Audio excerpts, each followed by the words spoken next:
The precautions to be taken for mental health. When I speak about the precautions, first of all, one has to understand to what symptoms you are facing and to what depth you are in that problem. After that, you can think about the precautions to be taken for the prevention as well as for the cure. So these are the two aspects you have to think on.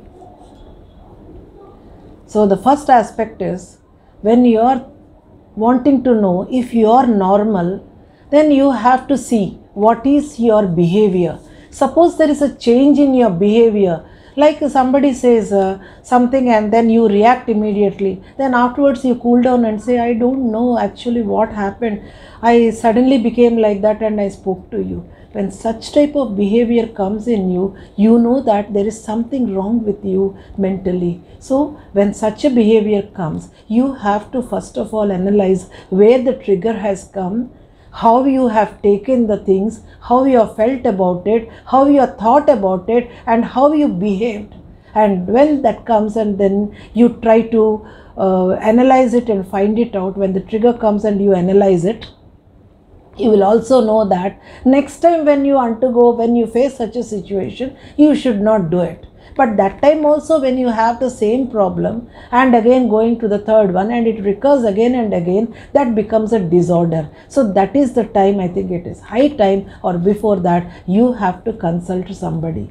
In other words, when you have to consult somebody, you should not hesitate. Generally, people think that it must be a mental issue. Suppose I tell somebody, those people will think that something is wrong with me mentally. Or even people may say sarcastically that he is mentally, something went wrong, he's gone off the track, or he's mad.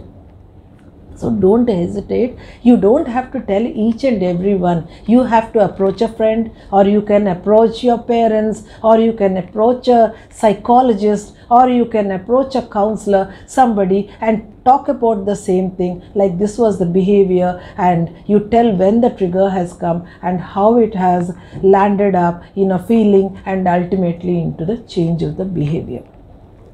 This is one point. And the second one is, whenever you find the same situation with your friends, like a behavior has changed, or he is not normally acting, or he is overacting, or he is not reacting even. That means whenever a serious thing is told and he is not reacting again, that is also a sort of a mental illness. And in this case, you have to discuss with him, and then you have to go and consult an expert, a specialist, to find out exactly why things are going like that. So it's called prevention is better than cure. In other words, don't let a problem precipitate. You have to go at the initial stage.